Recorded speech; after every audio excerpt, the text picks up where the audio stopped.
નમસ્કાર વિદ્યાર્થી મિત્રો, ધોરણ 11માં BA સબ્જેક્ટમાં આપણે ચેપ્ટર 2ના 5 માર્કના પ્રશ્નો જોયા. હવે 3 માર્કમાં ચાલુ કરીએ બીજા પાઠના. તો પહેલું છે સંપૂર્ણ ભરોસાનો સિદ્ધાંત એટલે શું? તો વીમાનો કરાર એક સામાજિક વ્યવસ્થા છે કે જે સમાજના લોકો માટે આપણે કરતા હોય છે, એક વ્યવસ્થા સાચવવા માટે. તેનો હેતુ નફા પ્રાપ્તિનો હોઈ ન શકે, કારણ કે એ સમાજના રક્ષણ માટે છે. તેનો હેતુ નુકસાનનું આર્થિક વળતર પ્રાપ્ત કરવાનો છે. વીમા કરારના બંને પક્ષકારોએ પરસ્પર સંપૂર્ણ ભરોસો રાખવાનો હોય છે. આની પહેલાં વાત થઈ હતી કે એકબીજા ઉપર સંપૂર્ણ ભરોસો જોઈએ. પોલિસી લેનાર અને પોલિસી આપનાર બેયને એકબીજા ઉપર સંપૂર્ણ ભરોસો હોવો જોઈએ. વીમા કરારના બંને પક્ષકારોએ કરારને લગતી બધી જ મહત્ત્વની માહિતી પરસ્પર સંપૂર્ણ રીતે અને સ્પષ્ટપણે જણાવવી જોઈએ. કરારને લગતી બધી જ મહત્ત્વની માહિતી પરસ્પર સંપૂર્ણ રીતે અને સ્પષ્ટપણે જણાવવી જોઈએ. આજે કરારની અંદર ટર્મ્સ એન્ડ કન્ડિશન કઈ કઈ છે એ જાણવું જોઈએ. અને જે હેલ્થ ઇન્સ્યોરન્સ છે, તો ભાઈ કોઈ બીમારી છે ઓલરેડી એમ પૂછવામાં આવે તો એ પહેલેથી બધી ખબર હોવી જોઈએ કે આનું શરીર છે કઈ ટાઈપનું, બરાબર, કે તમે એમાં કંઈ છુપાવો તો એ નકામ. એટલે બેય બાજુથી પૂરેપૂરી માહિતી આપેલી હોવી જોઈએ. વીમા કરાર કરતી વખતે માહિતી પૂછવામાં આવી ન હોય, પરંતુ કરારને અસર કરતી હોય તો એક પક્ષે બીજા પક્ષને માહિતી આપવાની હોય છે. આજે કોઈ વસ્તુ પૂછવામાં નથી આવી, પણ જો એ વસ્તુ વીમાને અસર કરે છે એવી ખબર હોય તમને, તો એ માહિતી આપવી જરૂરી છે.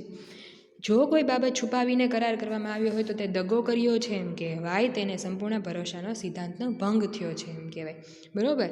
એટલે આ પ્રકારનો સંપૂર્ણ ભરોસાનો સિદ્ધાંત હોય. જો વીમા કરારના કોઈ એક પક્ષકારને જાણ થાય કે સંપૂર્ણ ભરોસાના સિદ્ધાંતનો ભંગ થયો છે, તો તે કરાર રદ થયો ગણવામાં આવે છે. આજે કોઈ વીમો જ્યારે પાકે છે, આજે કોઈને કાંઈ બીમારી આવી અને એના મેડિકલ રિપોર્ટ એવા જૂના હતા જ કે એને આ બીમારીનો અગાઉથી અંશ હતો કે કાંઈ પણ, અથવા તો કોઈ પણ એવી ફેક્ટરીમાં કે એમાં નુકસાન થયું છે, તો એમાં કોઈ માહિતી છુપાવવામાં આવી છે આગના વીમામાં ને એમાં, તો આજે છુપાવવામાં આવી છે ને પછી ખબર પડે કે આ માહિતી છુપાવવામાં આવી હતી, કોઈ એક પક્ષકારને જાણ થાય તો આ કરાર રદ કરવામાં આવતો હોય છે. જો સંપૂર્ણ ભરોસાના સિદ્ધાંતનો ભંગ કર્યો હોય તો વીમા કંપની વીમાદારને પ્રીમિયમની રકમ પરત પણ નથી કરતી, તેમજ જો નુકસાન થાય તો એને વળતર મેળવવાનો હક પણ રહેતો નથી, કારણ કે ખોટી રીતે તમે જો એનો ભંગ કર્યો હોય તો આ હતો સંપૂર્ણ ભરોસાનો સિદ્ધાંત. હવે બીજો છે નુકસાન વળતરનો સિદ્ધાંત. આ સામાન્ય કરાર કરતાં આ બધા સિદ્ધાંતને લીધે વીમો જે છે, આ બધા પ્રકારના જે વીમા જે છે એ અલગ પડે છે. આપણે જોયું હતું કે સામાન્ય વીમાના જે કરાર છે એનો સામાન્ય કરાર કરતાં કઈ રીતે એની અલગ થાય. વીમાનો કરાર નુકસાન વળતરના હેતુથી થાય, એટલે કે વીમો લેનારને નુકસાન થાય તો એનું વળતર મળી શકે એ માટે વીમા કરાર થતો હોય. આ સિદ્ધાંત મુજબ વીમાદારને ખરેખર થયેલ નુકસાન સામે વીમા કંપની નુકસાનનું વળતર આપે છે. આ સિદ્ધાંતને આધારે વીમા કંપની કેટલું વળતર ચૂકવશે તે નક્કી થાય, બરાબર. હવે આ સિદ્ધાંત શું કહે છે કે નુકસાન થાય એ પ્રમાણે વળતર મળશે. તો વળતર શું કામે મળશે? નુકસાન થશે તો એ જે છે એ નુકસાન વળતરનો સિદ્ધાંત છે. નુકસાન કરતાં વધુ વળતર મેળવીને નફો ન કરી શકાય. આજે મારા આગ લાગી હોય અને નુકસાન મને 50,000નું થયું, વીમો 2 લાખનો હોય, તો હું એની પાસે 2 લાખ ત્યારે ન આવું. જેટલું નુકસાન થયું છે એ પ્રમાણે જ એમાં તમને રકમ મળે. એટલે કે નુકસાન થયું હોય તેના કરતાં વધુ રકમ નુકસાનના વળતર તરીકે મેળવી શકાય નહીં, એટલે કે એવું મેળવીને નફો કરી શકાય નહીં. જો વીમાદાર માલની કિંમત કરતાં ઓછી રકમનો વીમો ઉતરાવે તો તેને પ્રમાણસર ઓછું નુકસાન વળતર મળશે. આજે સમજજો, આજે 1 લાખની વસ્તુ છે અને 50,000નો વીમો તમે ઉતરાવેલો છે, એટલે 50% વીમો તમે ઉતરાવ્યો છે. હવે 50,000નું નુકસાન થયું તો 50,000નો વીમો ઉતરાવ્યો હોય તો 50,000 નહીં મળે, એના 50% 25,000 તમને મળશે, બરાબર.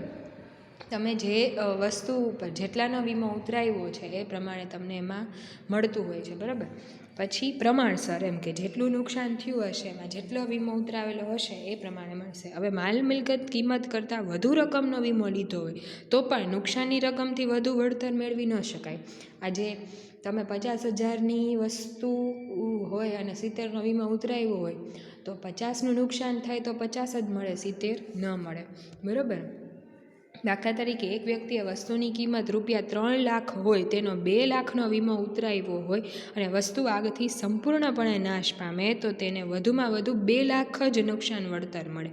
કારણ કે 3 લાખની વસ્તુ ભલે રહી પણ 2 લાખનો વીમો ઉતરાવ્યો જ એટલે, બરાબર. હવે ઓલી જે મેં સૌથી પહેલાં વાત કરી, બરાબર, એ શું હતું કે જ્યારે આંશિક નુકસાન થયું હોય, આજે 1 લાખનો માલ છે, તમે 50,000નો વીમો ઉતરાવ્યો છે, બરાબર, અને નુકસાન તમારી 50% થયું છે, પૂરેપૂરો માલ નથી બળી ગયો તો 25,000 મળશે એમ.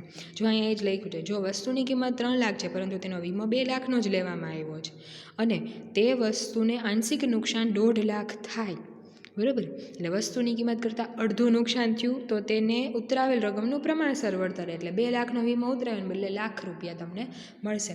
એટલે વસ્તુની કિંમત 3 લાખ હતી, તમે વીમો 2નો ઉતરાવ્યો, બરાબર, પણ વસ્તુની કિંમત 3 લાખ છે, નુકસાન થયું 1.5 લાખનું, એટલે અડધું નુકસાન થયું છે તો 2 લાખની રકમની બદલે તમને 1 લાખ મળશે.